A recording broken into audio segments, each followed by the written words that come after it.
Moving on now to the ESPN Daily. Good morning! Over the weekend, J.J. Redick shotgunned a beer in an inflatable pool post-practice in the NBA bubble, proving what collegiate athletes, past and present, know definitively to be true. Beer is excellent for recovery. No, just me? Here's your ESPN Daily. Listen up. Shh. Quiet. Meanwhile, in the NBA bubble, as NBA players report to the league's restricted site in Orlando, Florida, they are acclimating to a whole new world of isolated life.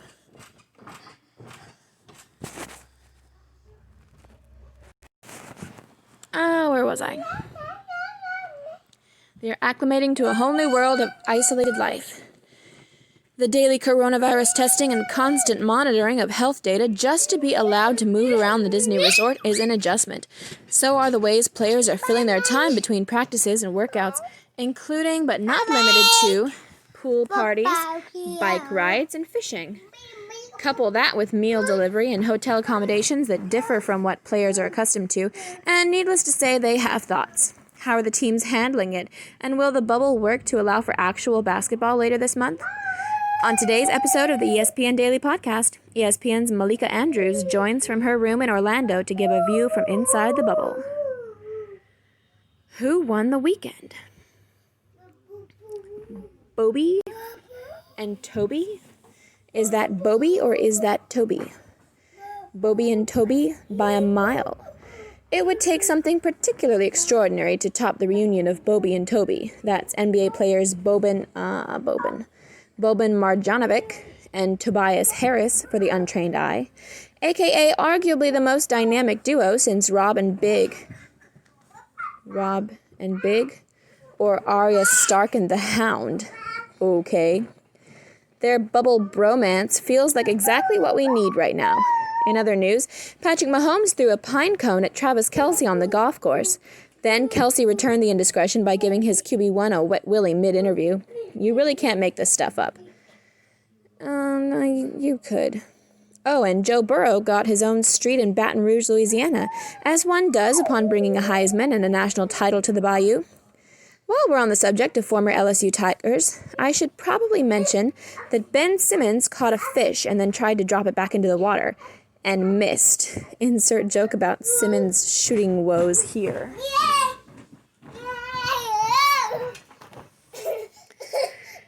Things to care about. As I was saying, things to care about, Usman Island. While haters will note the fact that Jorge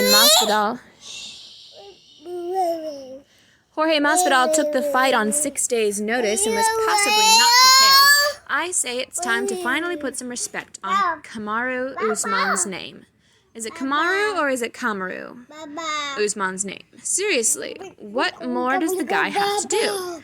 Usman remained undefeated in the UFC as he methodically beat down Masvidal in the main event of UFC 251 on Sunday at Fight Island, as the UFC launched its Middle East residency with a card headlined by 3 championship bouts and a rematch of ex-champs. The event culminated with Usman making an emphatic statement about who reigns supreme among welterweights. Jorge is a tough guy, and I give him credit for that. They call him game-bred for a reason. He's always game to fight, Usman said. But I'm just levels better, you know? I have more tools in the toolbox, and when I need to pull them out, I can pull them out and use them. Talk that talk, Usman. While the lack of fireworks in the bout might have disappointed some fans tuning in, the card still provided plenty of compelling storylines. Did Alexander Volkanovski really deserve that split decision over Max Holloway? Was Peter Yan's performance enough to entice Henry Cejudo out of retirement? Has Rose Namajunas returned to form? What will Paige Van Zandt's legacy in the UFC be if she does end up leaving the promotion? Our panel of experts broke it all down. Is the ball still juiced? Let's talk about dingers. Yeah, there are a bunch of unknowns as we head into the 60-game MLB season, but one of the biggest is how much of an encore will the abbreviated 2020 campaign be to last season, aka the year of the home run.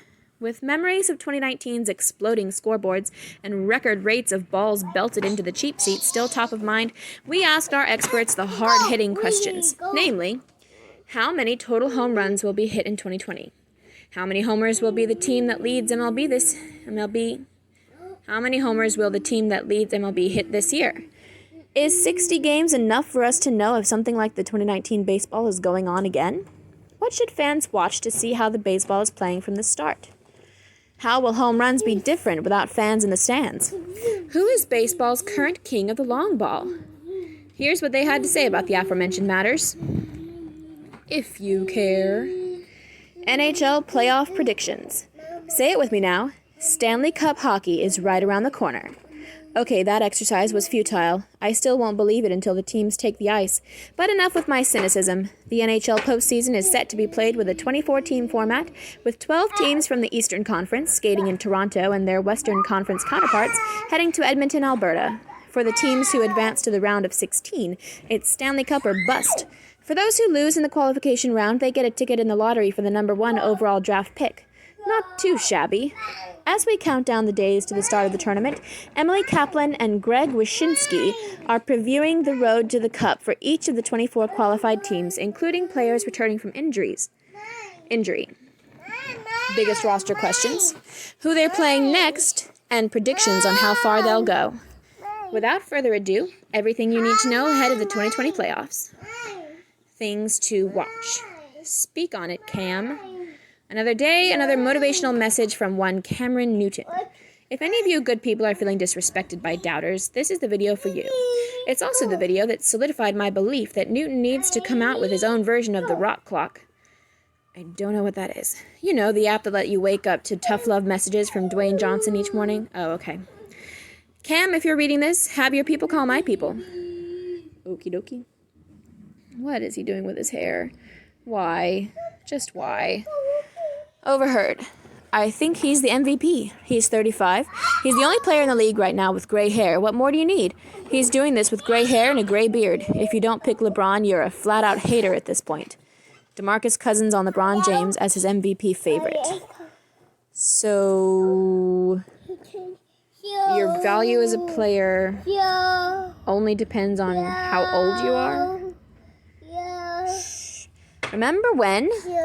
On this date in 1934, Babe Ruth became the first player in MLB history to reach 700 home runs in the years, 700 home runs, period. In the years since, only 2 other players have joined the Sultan of SWAT in accomplishing the feat. Hank Aaron, 755, and Barry Bonds, 762. So yeah, you could say it was a pretty big deal. Until next time, remember, we need the Last Dance-style documentary revealing all the NBA bubble shenanigans, and we needed it yesterday. That's it. That's the outro. This has been your ESPN Daily from Monday, July 13th, 2020.